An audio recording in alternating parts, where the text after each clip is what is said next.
And I am very excited to have our filmmaker Ravi with us today to share about his film Xploit. So, give us a little bit of background because with the film, with the way that these Q&As work, we kind of use this as like a marketing tool so that people can get excited about the films and then they can actually specifically go look for the films. Your film is great because it's super short, very, very short, but I feel like it's very effective in getting its message across.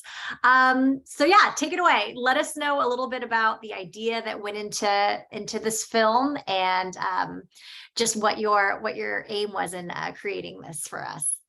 Sure. Well, my short film Xploit is a satire of Silicon Valley's questionable at best and dystopian at worst tendencies. And yeah, just a short comedy sketch satirizing tech companies. It's so funny because I feel like the CEO, like with this, his film opens with the CEO on stage, and he's just kind of spouting off, and it's so funny because I feel like the way that you created it, it could really be any really big tech, CEO, correct? Yeah, absolutely. Yeah, it's I was using him to satirize a lot of tech companies in Silicon Valley. They've built up this mythology around themselves. They often are like, oh yeah, we're innovators, we're disruptors, we're making the world a better place through tech and things like that. But then if you look at what they're actually doing, it's usually just the same old labor exploitation and bad labor practices and things like that are, and also on the consumer side, data collection, surveillance, and that's really the model that they use. So I wanted to puncture those mythologies. So I think it's so great that you made this short, very short, because from a programming standpoint, it's very, very easy to program. Question for you: how has this film done? Like, have you submitted it to different film festivals? What are your plans for this particular short film? Were you planning on using this kind of as like a precursor to another idea for like a film that you have in the future? I've Exploit's been in some other festivals. It's been in like the Valley Film Festival, Los Angeles Comedy 365 Film Festival, and a few others around the country. And I guess there's not a whole lot you can do with a short per se. I don't have any specific plans to develop it into a feature or anything like that, but it's possible that I if I'm sparked to do something with maybe this character or this idea or this world in general, then I might, I'm perfectly open to expanding that. So tell us a little bit about yourself, Ravi. Like where are you from? How did you get into filmmaking? And what gave you the idea to kind of, make this short, to make Exploit? Like, was there something specifically that happened? Was it something that you read about in the news or like in, online somewhere? Or is this from personal experience? Like, have you seen, something similar to this going on like firsthand? I don't know about firsthand. Like I'm not in tech. I work in the filmmaking field. I'm an editor for my day job, by trade, and but I also do a lot of production work occasionally. So I'm not in the tech world per se with any insider knowledge, but I've just been following tech, for the last several years, and especially during the pandemic, we've started to see a lot of news about tech companies and how they treat workers and like people at company, like the DoorDash workers or Instacart or Uber, or Lyft, Amazon warehouse workers, things like that. And and also most relevantly, it's Elon Musk. If as you can see his shenanigans with his purchase of Twitter, but also he's also been kind of he's been kind of like the it guy in tech for several years. The media has really pushed him as like a genius and things like that. And that's basically I wanted, like, once I started to read about how these companies operate. And I because I'm also a comedian, so that's Oh, also my background. So that's awesome. I tend to go for like the absurd. Yeah. So my idea for this was, it ballooned up into this, but the initial idea was like, what if a tech company could try to make a profit abusing workers, but not actually deliver anything to anybody? No product, no service. So it just spiraled out from there. And, I kind of worked backward and tried to figure out how to make that work as a comedy concept. I see. So, okay. So you're a comedian. So have you been live? Like, have you performed live? Like, do you do that regularly? Like, I've done more. I did more live stand up and improv before the pandemic, but mhm. I kind of took a pause for the last couple of years, and but I do plan to go back into it some more. So where Hopefully did you next do year. comedy? Just in case, people like who meet you, at speed networking, or maybe some of the other filmmakers, like maybe they're in a comedy, like where can they find your comedy? Like either online or like where's a place where you like doing like live stand-up? I don't currently have any stand up clips online, but I live in LA, so Mhm. that's usually where I work and perform. But I'm from Dallas, Texas originally, so I started doing comedy there. I started doing filmmaking there, and I guess if you want, you can follow me on Instagram and Twitter. My Yeah. handle is at suddenly Ravi. Okay. So Well, it's I'm just totally gonna find you and I'm gonna yeah, start following you. cool. So do you post some of your comedy on like your social medias on like Twitter and on Instagram? Twitter, I usually just post dumb jokes on it. And Instagram, I usually, again, dumb jokes, but with pictures. Yep. And, lately I've also just been, pushing the sketch and announcing some, film festival acceptances for it. Yep. So yeah, that's basically what I do there. So you're doing the film festival run with Xploit. Like, is Xploit, because you mentioned that you're an editor, that's your trade by day.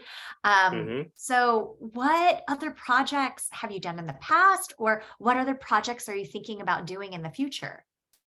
I've done other short sketches that I've written and directed. Some of those are online on my Vimeo page. Yeah. I am planning to do a website to showcase those in Kind of a like more corral everybody, professional. being like, hey, if you want to find me, like, here's my website, and then you can find my YouTube page, you can find my Instagram, my Twitter, my Exactly. video. Right. Yeah, exactly. Yeah, just collect it all in one place. Yep. And yeah, I've got a couple other things. I've got like a short idea another short idea that's cooking that I've started writing. And Oh, then share with us a what your pilot. idea is. What's your idea for the short? I can't say yet. I'm still developing it. Wait, Maybe you'll see it at. is this going to be the short you're going to talk about during speed networking? I don't know. I'm still writing it, so I'm probably not going to be able to talk about it yet. Well, you But know why I say this is because for speed networking, even though you don't have like a very specific project that you want to pitch to people, it's mhm, really good to participate in the speed networking because you get to meet these tech professionals. So once you have a script finished, mhm. and once it's like you've already developed a relationship with these people. So you could just be like, hey, this is like the next project that I'm working on, like let me know if you'd be interested in like being a part of it. It's like then you can connect with them that way. Sure. Gotcha. Yeah, I'll consider it. I'm also going to be traveling internationally during the Oh yeah, where are you going to festival, be? so I'll be in India. Okay, you're going to be So in India. Yep. depending on the time difference and whatever else I'm doing, I may not be able to join, unfortunately. I'm trying to think of the time difference. It would have to be late at night, right? Is that how it works? Possibly, yeah. It's going to be like a weird time difference, so I may not be able to join any of the networking stuff, Well, unfortunately. well, you know what? This is all the more reason for people who are watching this to follow you on your socials then, so that when you do have your idea fully baked and finished, then, it's like then they'll know. Then they'll know. You'll have it. You'll put it out there, right, on your socials once you have it finished. Well, I'll put the I'll I have my friend group that I bounce ideas off of, and Yep. we send each other scripts and ideas and things. So I'll put it out there basically once. I'll have to make it first, and then put it out there. So yeah, So I'll I have a definitely put it question out for there. you. When you moved Yeah, from Dallas to Los Angeles, did you move to Los Angeles with the intention of being a filmmaker? yeah, I would say so. Yeah. I was already doing filmmaking stuff here in Dallas. I'm currently visiting Dallas right now. Oh, But that's why I said here. But that's what filmmaking and comedy is why I moved to LA. so how did you get into comedy to begin with? Like were you just like the funny child, like growing up? Like what piqued your interest like with comedy? I I like to think I was funny. I hope I was funny. Otherwise, I was Wait, do you have waste. siblings? Do you have siblings? Yeah, I do have a sister. Yeah. Okay, so you're probably like always making your sister laugh or like, No, she doesn't find me funny at all. oh gosh. She probably finds me very annoying. So your sister and then your parents, were you like making jokes to like get out of trouble?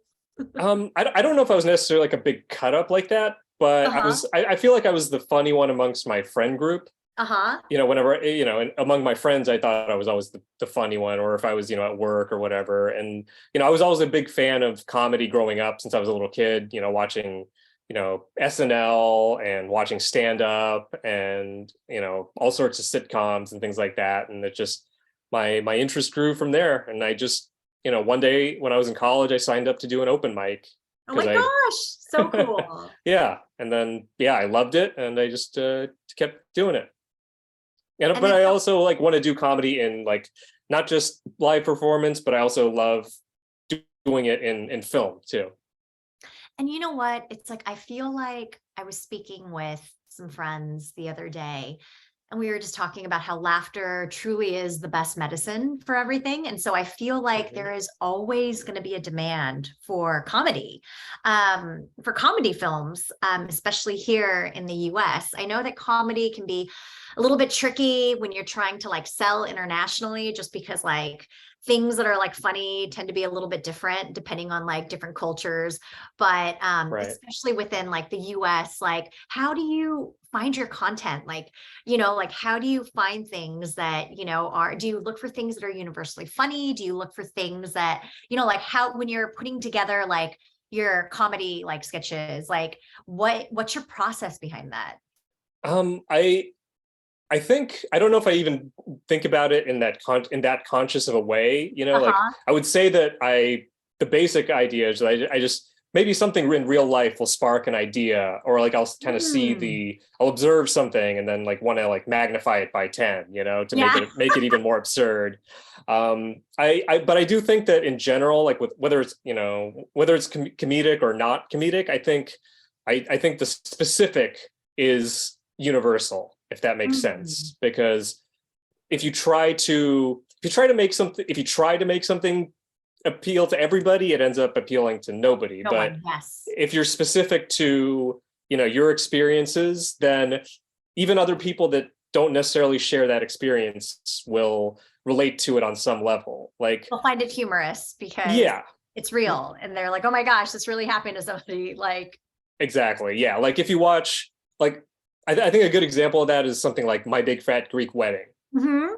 Like people that were from other cultures, like, whether they're like Asian or Black or Latino, whatever, like all people from all these different cultures watch that and like, oh yeah, my parents are just like that. Totally. Or they know somebody who like is like that, right? Yeah, exactly. So I think I'd say that, specificity is a positive thing. It's not something to avoid necessarily. That's awesome. So when you're making films, do you have like a group of people that you constantly like reach out to that you're always working with? Or how do you end up gathering your crew and like your team to make Uh, films? I have a few other friends that I bounce ideas off of, even if they're not necessarily actively involved in the sketch or the film or whatever. And I like to I do like to reuse people, like, amongst my friends, but like sometimes not everybody's going to be right for every film. Yeah. So I try to, pick and choose. And then if I don't know somebody, if I've written something that I don't necessarily know somebody is who's right for it, then I, maybe try to reach out outside of my network and see if I can find somebody. But often when I'm writing, I'll write with specific people in mind. So I have a question for you. Have you ever thought about doing like a comedy musical? Oh gosh, I do not have the ability to write music or lyrics, but I would love to write, or at least work on in some capacity, a comedy musical. I think that'd be great. So the reason why I bring that up is because so I was a judge. I was a judge at this film festival called the Louisiana Film Prize. And I bring it up because it is a film festival that offers the biggest cash prize that I have ever come across. So the precursor, the condition is that you need to film your short film in Louisiana, in Hmm. Shreveport. It's like a Shreveport area. They have like specific rules. But then if you end up being the grand prize winner, the grand prize winner gets $50,000 cash. Yeah. It's Wow. crazy. And it's just like, that is like, I remember when I first heard about this festival, I was like, are you kidding me? Like, that's insane. Like $50,000. And like, they have sponsors, they get help from like their city, like for the festival. And the crazy thing is that like they have judges. But the thing is, primarily, a lot of the votes come from just the audience. And so the entire town shows up. And I'm telling you, a lot of the films that this town likes are comedies, and Hmm. they love musicals, like musical comedies, and it's just like, it doesn't even have to be good. It's like, it can just be so like ridiculous where it just gets people laughing. And so I don't know, it's just like, I just kind of thought about you because I was kind of like, you're good if you like gravitate towards comedy, Hmm. and the musical aspect is just like a bonus, right? Just because like some of like I've noticed in like the very first, like when I was like a judge, the first year when I was out there, the short film that won ended up being like a musical comedy. It was hilarious. It was called Anniversary. Uh-huh. um it's just, I just feel like, I don't know, that would just be something that I feel like you'd be really good at Thank you. for some reason, you know? Yeah, you've actually put the seed in my head now for Yes. that. And you So need to look it up, like definitely look it up. Um, yeah, yeah. So yeah. maybe I will. So maybe even if I don't end up going to Shreveport, maybe I will do a musical project one day. I think that'd be fun. Yes. Oh my gosh. And next time you do, you've got to submit to our film festival. For Um, sure. we want to see this comedy musical that you're going to be working on in the future. Yeah, definitely. Well, great. Well, Ravi, it was so wonderful chatting with you, and have a safe trip to India. And, I'm bummed that you're going to be missing out on our speed networking, but for people who get Yeah, to, me too. for people who, are watching this Q&A to get to know you, and especially after they've checked out your film, or even before they've checked out your film, maybe they'll go check out your film because they've seen the Q&A. Just let them know one last time how they can stay connected with you on your different social media channels. Sure. You can follow me on IG and Twitter, as if Twitter is even up in a few days. You can follow me at Suddenly Ravi, Suddenly Ravi. And then I am also on Facebook, but I don't use it much. I check it occasionally. Okay. And then your Vimeo. Vimeo is vimeo.com/Ravi Kiran, which is just my name. Okay, awesome. Well, Ravi, it was so much fun chatting with you, and enjoy the rest of the holidays. Yeah, you too. Happy Thanksgiving, Merry Christmas, and yeah, thank you so much for having me. It's been a Yes, blast. of course.